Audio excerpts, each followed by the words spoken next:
కాబట్టి ఏకపక్షంగా జరిగేటువంటి అవకాశం ఉంటే ఇన్ కేస్ ఏకపక్షంగానే జరిగితే అవి అసలు డెమోక్రటిక్ ఎలక్షన్స్ గా చూడొచ్చు అంటారా మనం? నో, అందుకే బహుశా తారిక్ అన్వర్ ను ఇక్కడికి ఇన్వైట్ చేశారు. ఏకపక్షంగా జరగకూడదని. ఇట్ విల్ బి బిట్వీన్ ఏది BNP and and Jamaat Islami. Jamaat Islami and nationalist citizens party అంటే జెన్జీ తో కలిసి చేస్తే చెప్పలేము. కనుక అవతల వీళ్ళు ఉంటుంది. కానీ ఇద్దరు కూడా ఇప్పటికైతే మనము భారత్ వ్యతిరేకులుగానే చూడాలి. ఒక్క మాట నేను వినబడుతున్నది ఏంటంటే, తెలుస్తున్నది ఏంటంటే, ఆమె మంచం మీద ఉన్నటువంటి ఖలీదా జియాను ఒక మోడీ మాత్రమే పలకరించాడని, మీరు కూలుకోవాలి, ఇది చేయాలి అని వాళ్ళకు విషెస్ చెప్తూ ఎంతో ప్రేమగా ఇది చేశారని చెప్పేసి, అందుకే ఆ కృతజ్ఞత ఆమెలో ఉంది అని ఆమె ఇప్పుడు ఆ అబ్బాయిని ధైర్యంగా పంపించింది. వెళ్ళు, నువ్వు పోరాటం చేయి, గెలవాలి అని చెప్పేసి. కనుక ఇప్పుడు ఇదంతా కూడా వెనకాల భారత్ కూడా ఉంది అని తెలుస్తుంది. కనుక ఏదో అంటే గుడ్డిలో మెల్లమేలు అన్నట్టుగా తారిక్ రెహమాన్ కనుక గెలిస్తే డెమోక్రటికల్ ఇవి ప్రాసెస్ స్టార్ట్ అవుతుంది.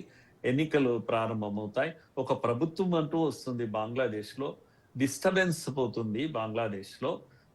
ఒక స్థిరత్వం వస్తుంది. తర్వాత ఆర్మీ రూల్ లాంటిది ఉండదు. యూనుస్ పర్టికులర్ గా అక్కడ నుంచి వెళ్ళిపోవాలి. ఇవన్నీ మన ఎక్స్పెక్టేషన్స్, భారత్ యొక్క ఎక్స్పెక్టేషన్స్. భారత్ కూడా ఆ విధంగానే మూవ్ అవుతుంది అని తెలుస్తుంది.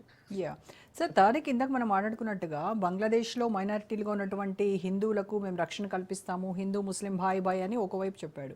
మళ్ళీ ఇంకొక వైపు అదే తారిక్ రెహమాన్ ఏమంటాడంటే, ఢిల్లీ కాదు పిండి కాదు బంగ్లాదేశ్ ముందు అని చెప్పేసి అని అంటున్నాడు. అంటే ఇప్పుడు మరి భారత్కి బంగ్లాదేశ్కి మధ్య ఉన్నటువంటి సంబంధాలపై ఇటువంటి వ్యాఖ్యలు ఇంకా మరింత ప్రభావం చూపేటువంటి అవకాశం లేదంటారా? కానీ ఆయన అన్న మాటలో ఈక్వి డిస్టెన్స్ కొరకు, అంటే మేము పాకిస్తాన్ అనుకూలం కాదు, మేము ఢిల్లీకి అనుకూలం కాదు అనేది మెసేజ్ అవుతుందో ప్రజలకు, అది ఒక ఊరటన ఇస్తుంది. మనం ఎవరి చేతిలో పప్పెట్స్ గా ఉండకూడదు, మనమేందో మనం చూసుకోవాలి అనేటువంటి ఒక మెసేజ్ ఇచ్చే ప్రయత్నము ఆయన చేశాడు. At the same time minorities కు రక్షణ కల్పిస్తామనేటువంటి ఇది కూడా ఆయన చెప్పాడు. కనుక అది ఒక రకంగా పొలిటికల్ ఇది స్ట్రాటజీ వ్యూహంలో భాగంగానే ఆయన మాట్లాడి ఉంటాడు. కానీ ఆయనైతే ఇప్పటికిప్పుడు హిందువులను బెదిరించడానికి ఎంకో చేస్తున్నా. ఆయన ఫస్ట్ థింగ్ ఏంటంటే, ఆయనకు కూడా థ్రెట్ ఉంది అక్కడ. అంత ఈజీగా ఆయన మూవ్ కావడానికి కూడా అవకాశం లేదు. ఈవెన్ ఇక్కడ ఉన్న ఈమె హసీనా పైన కూడా 2-3 వార్తలు వచ్చాయి. ఆమె ఎక్కడ ఉంటుందో అక్కడ ఒక చిన్న క్యాంటీన్ వచ్చి వెలిసిందని, అక్కడ వాళ్ళంతా ఏజెంట్స్ సమాచారం తీసుకున్నారని, ఆమె అక్కడ ఏదో ఒక వీధిలో రోజు వాకింగ్ వస్తుంది కనుక అక్కడ దాడులు చేయడానికి ప్లాన్ చేశారని వెంటనే అక్కడ నుంచి షిఫ్ట్ చేశారు. కనుక పాకిస్తానీ ఏజెంట్స్ భారత్ లో కూడా పనిచేస్తున్నారు. ఇక్కడ ఈమెను చంపాలని, అక్కడ తారిక్ ను చంపాలని. ఓవరాల్ గా ఏంటంటే, యూనిస్ అనేటువంటి వాడు అనుకున్నంత ఇది కాదు. చాలా గొప్ప చదువులు చదివిన వాడు, నోబెల్ విన్నర్ అనేటువంటి దీంతో మనం ఏమనుకుంటాం అంటే, జనరల్ గా ఆయన ప్రోగ్రెసివ్ అని అనుకుంటాం. కానీ అలా లేడు, చాలా ఫెనెటిక్ ఇదిగా ఉన్నాడు. అసలు ఈ లించింగ్ అన్ని కూడా ఇప్పుడు జరుగుతున్న దీపు తర్వాత నిన్న అమృత్ వీళ్ళందరి పైన జరిగిన దాడులు అన్నిట్లో కూడా యూనుస్ పాత్ర ఉంది అని. యూనుస్ ఏం కోరుకుంటున్నాడు అంటే, ఎన్నికలే జరగొద్దు అని.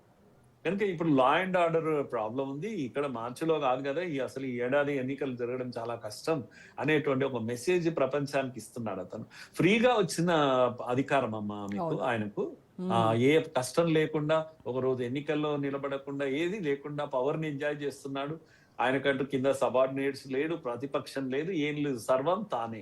ఇంకొక ఎంత ఎక్కువ కాలం ఉంటే అంత ఎంజాయ్ చేసేటువంటి స్థితిలో అతను ఉన్నాడు. అసలు అవామీ లీగ్ పార్టీని ఎందుకు క్యాన్సిలేషన్ జరిగింది సార్? ఇది అంటే ఇప్పుడు ఉన్నటువంటి ఇంటరిమ్ గవర్నమెంట్ దీన్ని యాంటీ టెర్రరిజం లా కింద క్యాన్సిల్ చేయడం, దాని వెనక ఉన్న రీజన్స్ ఏంటంటారు? ఇది డీప్ స్టేట్ ఇన్వాల్వ్మెంట్ ఉంది. ఎందుకంటే ఆమెనే స్వయంగా చెప్పినటువంటి విషయం మనం మర్చిపోకూడదు. ఆ ద్వీపాలు ఏవి, సెంట్ మేరీస్ ఏవో ఇవి అడిగారు కదా, అమెరికా అడిగింది. నేను ఇవ్వకపోవడమే నా ఇది అయిపోయింది, నా ప్రభుత్వం కూలిపోయింది అనే విషయం ఆమె బాహటంగానే చెప్పినటువంటి విషయం. కనుక నువ్వు ఉండకపోతే మాకెందుకు మరి పనిలేక, నువ్వు వెళ్ళిపో. పైగా ఈ మధ్య అమెరికా అవుట్ రైట్ గా పాకిస్తాన్ లైన్ తీసుకున్నది. ఒక సమస్య అంతా ఏంటి అంటే, పాకిస్తాన్ అనేది అందరికీ కావాల్సిన వస్తువు అది. ఎందుకు అని అంటే ఈ ఖండంలో ఉపఖండంలో ఒక స్థావరం కావాలి అమెరికాకు. కనుక అటు చైనాను కంట్రోల్ చేయాలన్నా భారత్ కోసం కాదు ఇది.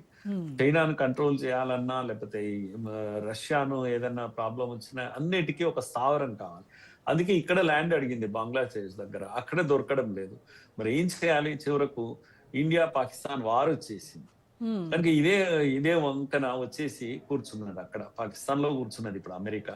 పాకిస్తాన్ భూభాగాన్ని వాడుకుంటుంది. చైనా కూడా పాకిస్తాన్ వాడుకోవాలనుకుంటుంది. ఎందుకని అంటే అదొక ఫ్రీ స్టేట్ అన్నట్టు. ఎవడైనా రావచ్చు, ఎవడైనా ఉండొచ్చు. కాసింత మాకు అప్పుడప్పుడు IMF నుంచి డబ్బులు ఇస్తే చాలు, మేము బ్రతకొచ్చు. కనుక మళ్ళీ ఇప్పుడు 700 బిలియన్స్ ఎంతో మళ్ళా IMF డబ్బులు ఇస్తుంది. కనుక ఇది ఇలాగే అడుక్కు తింటూ పాకిస్తాన్ బ్రతుకుతూ ఉంటుంది. ఈ అమెరికా లాంటివన్నీ సహాయం చేస్తూ ఉంటాయి. ఇది ఒక్కటే కారణం, వేరే కారణం ఏమీ లేదు. ఇప్పుడు నేను అనుకుంటాను ఎన్నికలు కూడా జరుగుతాయా జరగవా, ఈమెను నిషేధించడం పాకిస్తాన్ అనుకూలంగా వ్యవహరించలేదు హసీనా. కనుక గట్టిగా నిలబడేసరికి డీప్ స్టేట్ ఇన్వాల్వ్ అయింది. పారాచూట్ డ్రాప్డ్ అడ్మినిస్ట్రేటర్ ఎవరో యూనిస్ అనేవాడు పైనుంచి వచ్చి వాలాడు. ఎక్కడి నుంచి వాలాడో తెలియదు. పప్పెట్ ఆఫ్ అమెరికాగా పనిచేస్తున్నాడు. అమెరికా ఏం చెప్తే అక్కడ డ్రామా చేసేటప్పుడు వెనుకపోయిన వెనుక నుంచి ప్రాంప్టింగ్ వస్తుంది. ఆ విని ఆ డైలాగ్ చెప్తుంటారు. అలా ఉన్నాడు ఇప్పుడు యూనిస్. అమెరికా ఏం చెప్తే అది చేసేటువంటి పనిలో ఉన్నాడు. అందులోనే తన బ్రతుకు తెరువు తను వెతుక్కుంటున్నాడు. ఇంకా 2 రోజులు ఉంటే బాగుండి పవర్ అనేటువంటి ఒక క్లియర్ కట్ గా కళ్ళ ముందు కనిపిస్తుంది కదమ్మా. ఒక ప్రభుత్వం అంత ఈజీగా కూలిపోతుందా? 4 పిల్లలు వచ్చి రాళ్ళు విసిరితే ఆమె పారిపోతుందా? మరి ఆర్మీ ఏం చేస్తుంది? ఆర్మీ ఊరికేనే కూర్చున్నది, కళ్ళప్పగించి చూస్తూ ఉంది. ఇదంతా కూడా డీప్ స్టేట్ ఇన్వాల్వ్మెంట్. కనుక డీప్ స్టేట్ ఇలాగే ఉంటుంది. ఎప్పుడు ఏ ప్రభుత్వానైనా కూల్చొచ్చు, తమకు అనుకూలమైన ప్రభుత్వాలను తెచ్చిపెట్టవచ్చు. కనుక అది వేచి చూడాల్సిందే. ఇప్పుడు మన తారిక్ యొక్క ఇది ఎలా ఉంటుంది, ఒకవేళ నిజంగా అలా ఎన్నికలు జరిగి పవర్ లోకి వచ్చి ఇండియా అనుకూలమైన లేదా కనీసం న్యూట్రల్ స్టాండ్ అయినా తీసుకొని నిలబడతాడా అనేది మనం అందరం ఆశిస్తున్నాం. Yes sir.